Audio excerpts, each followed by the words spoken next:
Chapter 4. Partnership. Partnership. Noun.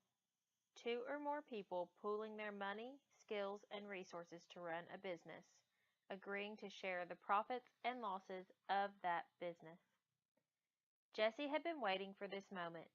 The moment when Evan would see their lemonade stand, see the wonderful decorations they had made, see the crowds of people waiting in line, see Megan Moriarty standing by her side.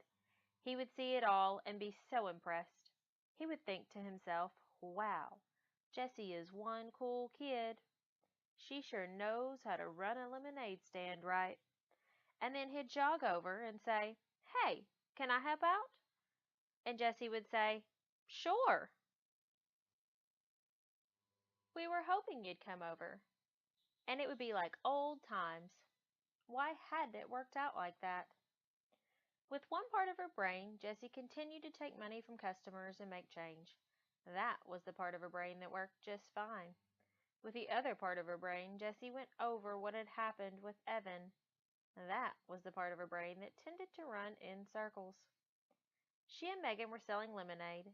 Business had been good. Then Mrs. Pauley, a neighborhood mom, walked up. She had had a bunch of kids in her backyard running through the sprinkler, and now they wanted 12 cups of lemonade. 12! It was the biggest sale of the day. Megan got cracking pouring the lemonade, and Jessie took the 6 singles that Mrs. Pauley handed her. All the kids from Mrs. Pauley's backyard were chanting, lemonade, lemonade, lemonade. A fly buzzed by Jessie's ear. They'd been having a problem with flies because of the sticky lemonade spills on their stand, and she cocked her head to one side to shoo it since her hands were busy with the money. And that's when Jessie looked up and saw Evan standing there, staring. So she smiled, but he didn't smile back. So she waved, even though she had all that money in both hands. She waved so he'd know that she was happy to see him. And then he stalked off, all stiff-legged and bristly, and she never got to say, sure, we were hoping you'd come over, like she had rehearsed in her head. And just then, Tommy Pauley, who was 2 years old, pulled down his bathing suit and peed right on the lawn. And Megan laughed so loud, Jessie was sure you could hear it all over the neighborhood. That's what had happened. That's exactly what had happened. But Jessie knew that something else entirely had happened. And she didn't get it. The way she didn't get a lot of things about people. All she knew was that the sight of Evan away, walking away from her for the second time that day, made her feel so sad and alone that she just wanted to run home to her room and curl up on her bed with Charlotte's Web. Hey, Madam Cash Register, said Megan, nudging her. You're falling behind. Ring 3 for this lady and 1 for this kid here.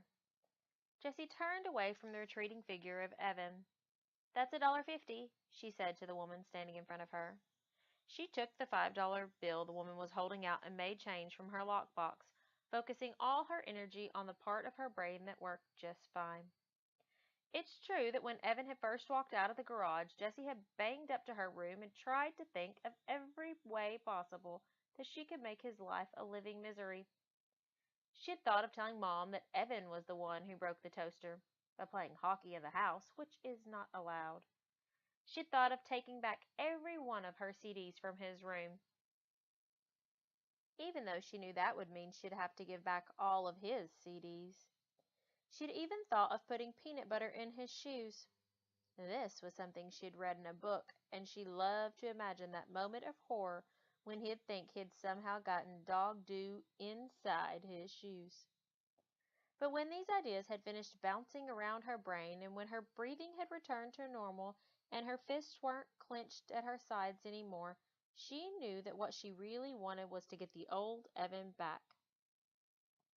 The one who was so much fun to be around. The one who helped her out of every jam. Like when she ate all the Lorna Doones that Mom had set aside for the Girl Scout meeting, and Evan had ridden his bike to the 7-Eleven and bought a new package before Mom even noticed. Or when she accidentally, well, not accidentally, but how was she supposed to know? Picked the red flowers in Grandma's garden that were a hybrid experiment. Evan had said they'd both done it so that Grandma's disappointment was spread around. Or that time that Jessie had smashed the ceramic heart that Daddy had given her because she was so mad that he had left them.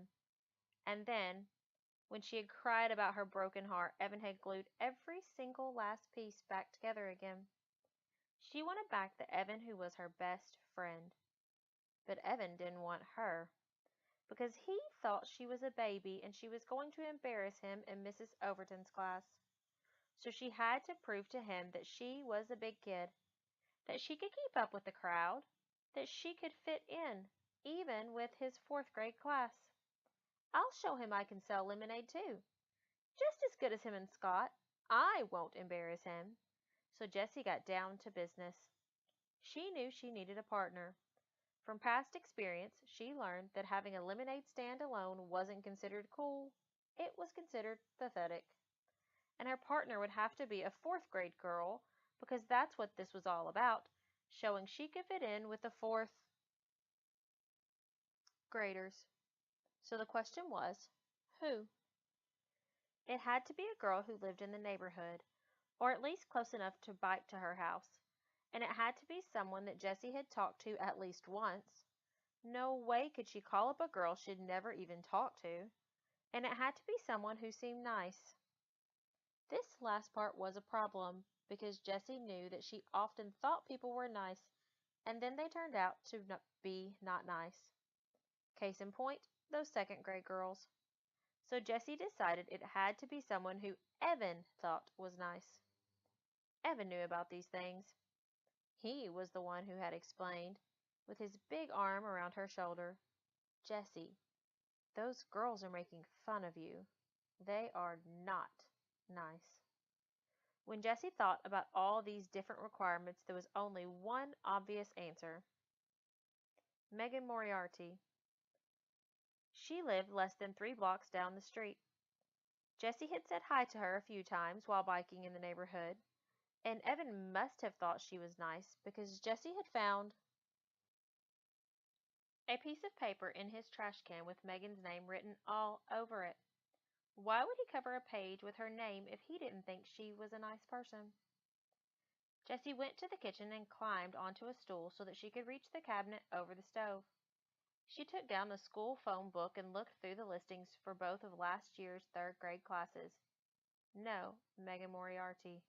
Duh, Jessie remembered. She'd moved in halfway through the school year. With a sinking heart, Jessie checked the town phone book. No Moriarty family listed on Damon Road. Okay, said Jessie, slapping the phone book shut and putting it back in the cabinet over the stove. Time for Plan B. Jessie went to the hall closet and got out her backpack, which had been hanging there, empty, since the last day of school.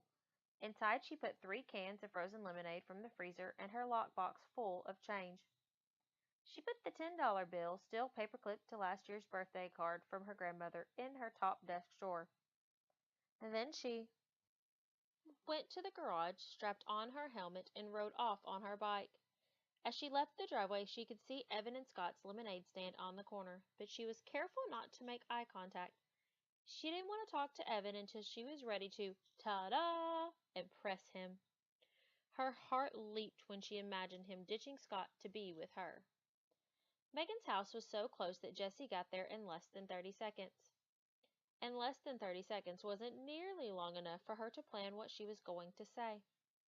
So she rode back and forth in front of the house about 15 times trying to pick the right words.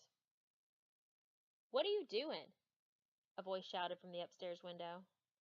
Jessie slammed on her foot brakes and looked up. Megan was staring down at her.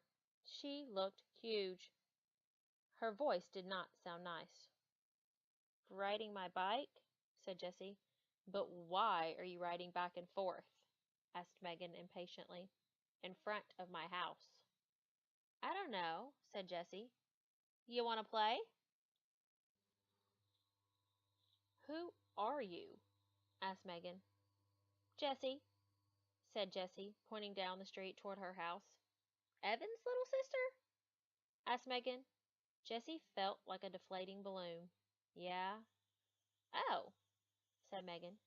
I couldn't tell 'cause of the helmet. Jessie took her helmet off. So you wanna? She asked. There was a long pause. Where's Evan? Asked Megan. He's out somewhere with a friend, said Jessie. Oh, said Megan.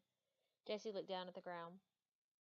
People tell you things, Evan had told her once, with their hands and their faces and the way they stand. It's not just what they say. You gotta pay attention, Jess. You gotta watch for the things they're saying, not with their words. Jessie looked back up. It was hard to see Megan at all. She was so far up and behind the window screen. Jessie sucked in her breath. Do you want to do something? Another long pause. Jessie started counting in her head. 1 1,000, 2 1,000, 3 1,000, 4 1,000, 5 1,000, 6 1,000. Sure, said Megan. Then her head disappeared from the window. A minute later, Megan was at the front door. Hey, she said, opening the screen. Jessie raised her hand in something that was halfway between a wave and a salute as she walked in. Her sweaty bangs stuck to her forehead where the helmet had mashed them down. She was so nervous about saying something stupid she didn't say anything at all. Megan leaned against the banister of the stairs and crossed her arms. So, said Jessie. She stared at Megan, who was fiddling with the 7 or 8 band bracelets on her arm. Jessie counted 2 Livestrongs, 1 Red Sox World Champs, 1 March of Dimes, and 1 Race for the Cure. What's that one? She asked, pointing to a band bracelet with tiger stripes. Megan stretched it off her wrist and gave it to Jessie. It's for the Animal Rescue League. My mom gave them some money, so they gave us this and a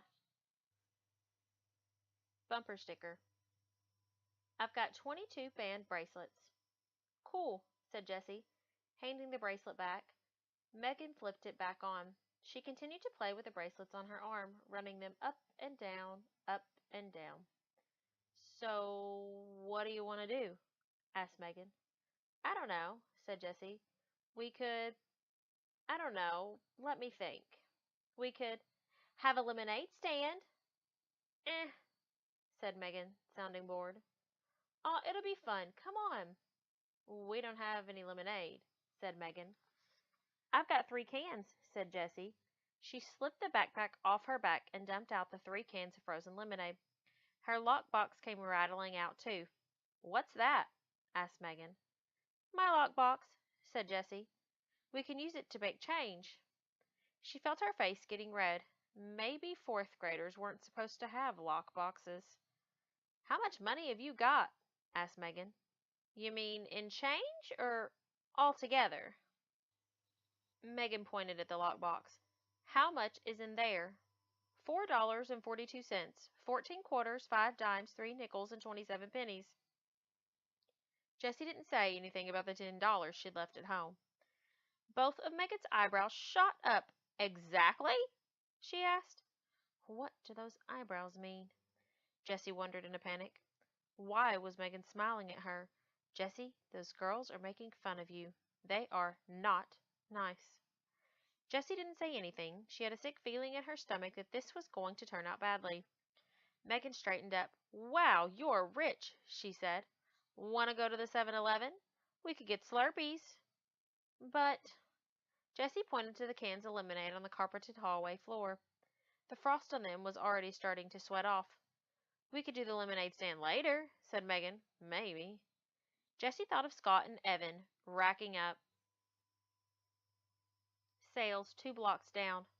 How was she going to prove herself to Evan if she couldn't even get Megan to have a stand? How about the lemonade stand first? Jessie said. And then Slurpees with our earnings. I bet we'd even have enough for chips and gum. You think? Said Megan. I know, said Jessie. Look. She held up a can of lemonade. It says right on the can, yield 64 ounces. So we get 8 cups from each can and sell each cup for half a buck. So that's $4, and then there are 3 cans, so that's $12 altogether, right? The numbers flashed in Jessie's brain so fast, she didn't even need to think about what she was multiplying and dividing and adding. It just made sense to her. How old are you? Megan asked, looking at her sideways. 8, said Jessie. But I'll be 9 next month. Megan shook her head. That math doesn't sound right. No way we can make $12 from just 3 little cans. Uh-huh, said Jessie. I'll show you. Do you have a piece of paper? Jessie started to draw pictures. She knew that other kids couldn't see the numbers the way she did. They needed the pictures to make sense of math. Look, she said. Here are 3 pitchers of lemonade, 'cause we've got 3 cans of lemonade, and each pitcher's got 64 ounces in it. Now, when we pour a cup of lemonade, we'll pour 8 ounces, 'cause that's how much a cup holds. You don't want to pour less than that, or people will say you're being a cheapskate. So each pitcher is going to give us 8 cups, 'cause 8 times 8 equals 64, right?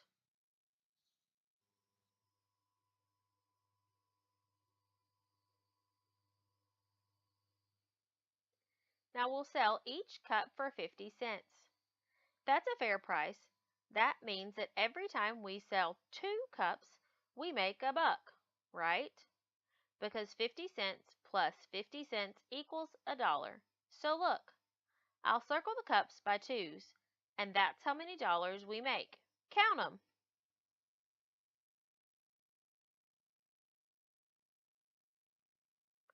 Megan counted the circled pairs of cups. 10, 11, 12. That's how much money we'll make, said Jessie, if we sell all the lemonade, and if we do the lemonade stand. Wow, said Megan. You're really good at math. She puffed her cheeks out like a bullfrog and thought for a minute.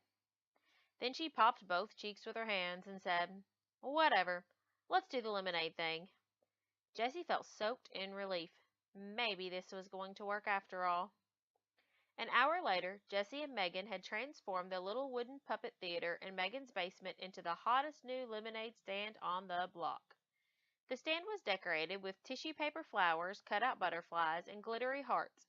It was a showstopper, and boy, did people notice it. Kids in the neighborhood, strangers walking their dogs, moms strolling with carriages, even the 2 guys fixing the telephone wires. They all came to buy lemonade.